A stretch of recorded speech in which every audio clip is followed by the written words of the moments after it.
Hello दोस्तों, आज हम इस वीडियो में ये सिद्ध करके बताएंगे, प्रूव करके बताएंगे 2 × 2 = 5। एक्चुअली देखा जाए तो 2 × 2 = 4 होता है, लेकिन आज हम इस वीडियो में आपको 2 × 2 = 5 प्रूव करके बताएंगे मनोरंजन के लिए। ओके दोस्तों, मनोरंजन के लिए आज हम इस वीडियो में 2 × 2 = 5 प्रूव करके बताएंगे, सिद्ध करके बताएंगे और साथ ही साथ गलत कहाँ है ये भी बताएंगे आपको। तो वीडियो में बने रहे। चलिए शुरू करते हैं वीडियो को। दोस्तों देखिए, माना A = B, ठीक है। चलिए इसको प्रूव करते हैं। तो प्रूव करने से पहले देखिए, मान लिया हम लोग A = B, ठीक है। और दोस्तों एक फॉर्मूला तो आपको पता है, सभी को पता है, 6 क्लास से पढ़ते आ रहे हैं आप। A² - B² = A +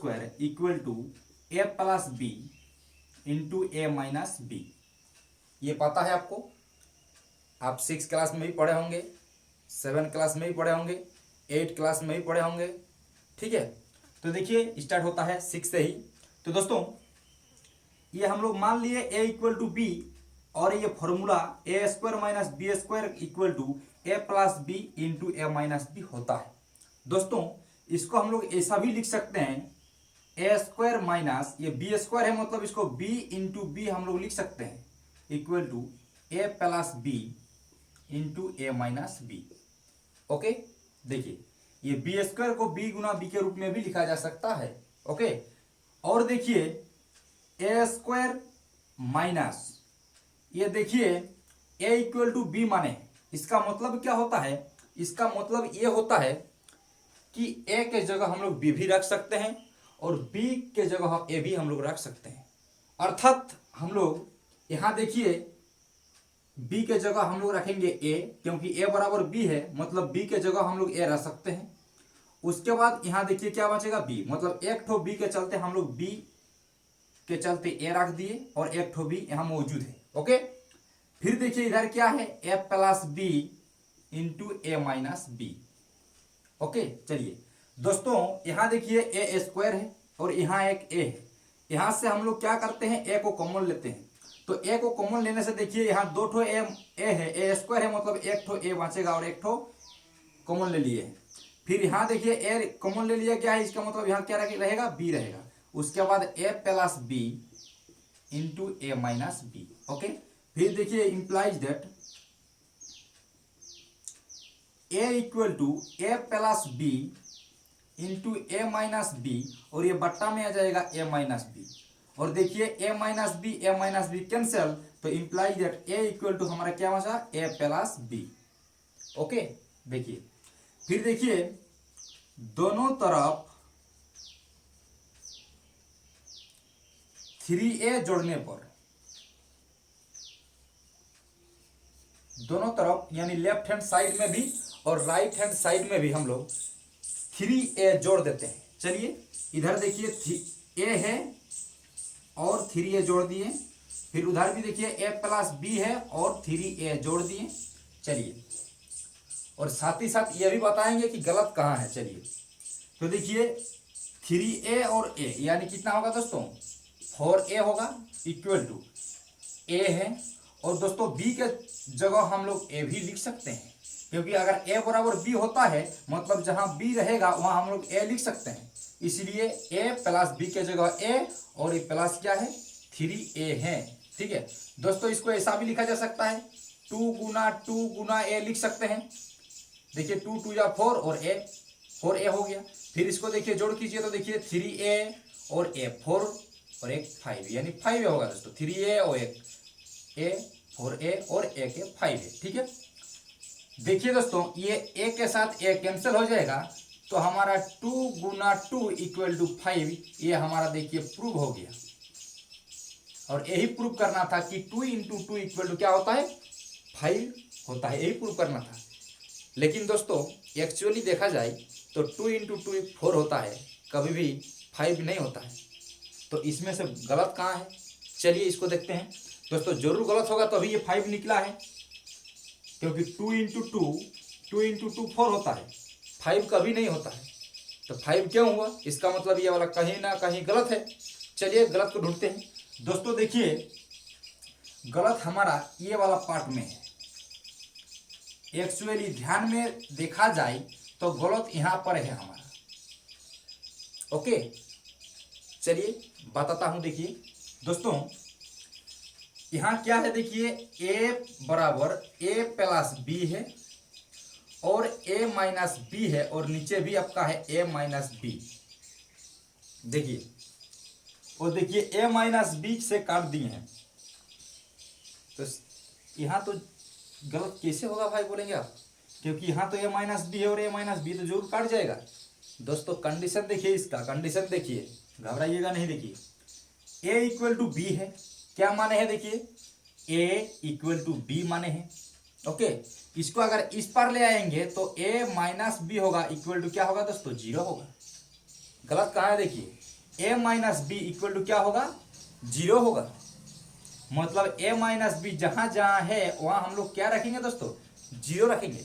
तो दोस्तों a इक्वल टू ऊपर में a प्लस बी है और यहाँ a माइनस बी है, ठीक है। और नीचे a माइनस बी का मतलब क्या होता है दोस्तों 0 होता है। दोस्तों a minus B equal to क्या होता है 0, क्योंकि देखिए a इक्वल टू जब तुम आपका b था तो हम लोग इस पर ले आए तो a माइनस बी हो गया, इधर प्लस था b, इधर आया तो माइनस बी हो गया, तो उधर क्या बचेगा 0, मतलब a minus B equal to 0। और यहाँ भी आपका क्या होगा a minus B equal to 0, यहाँ भी आपका क्या होगा 0, 0 के साथ गुना करने से 0। और दोस्तों एक चीज पता होना चाहिए, p बटा क्यू परिमेय संख्या जो होता है p बटा क्यू के रूप में होता है। यानी ऐसे परिमेय संख्या जिन्हें p बटा क्यू के रूप में लिखा जा सकता है उसे परिमेय संख्या कहते हैं, which can be written as p बटा Q form, but one condition q not equal to 0, q का मान कभी भी 0 नहीं होना चाहिए। दोस्तों जैसे देखिए 4/5 है तो इसको हम लोग क्या बोलेंगे, क्या बोलेंगे, ये एक परिमेय संख्या है दोस्तों। लेकिन ये 4 बट्टा अगर 0 रहेगा तो इसको हम लोग परिभाषित नहीं कर सकते हैं, इसीलिए बोला है कि q का मान कभी भी 0 नहीं होगा। अगर q का मान 0 हो जाता है तो वो अनडिफाइंड हो जाएगा, उसको हम लोग डिफाइंड नहीं कर पाएंगे, यानी अपरिभाषित होगा, परिभाषित नहीं होगा। जैसे मान लीजिए यहां मान लीजिए 0/4 है, इसका मान हम लोग निकाल सकते हैं 0 होगा। 0/8 है, इसका मान भी हो सकता है 0। लेकिन दोस्तों अगर 8/0 रहे तो इसको हम लोग डिफाइंड नहीं कर पाएंगे, इसको हम लोग लिखते हैं इन्फिनिटी, मतलब इसको डिफाइंड नहीं किया जा सकता है, ये अनडिफाइंड है, अपरिभाषित है। इसलिए दोस्तों देखिए नीचे में 0 आया तो a इक्वल टू देखिए इसके साथ इसको गुना करेंगे तो 0 और बटा 0 तो पहले ही 0 आया था, और नियम कहता है कि q का मान कभी भी 0 नहीं होना चाहिए, इसलिए ये होगा आपका इनडिफाइंड, इनफिनाइट होगा, अनडिफाइंड होगा, ठीक है। यही आपका गलत है।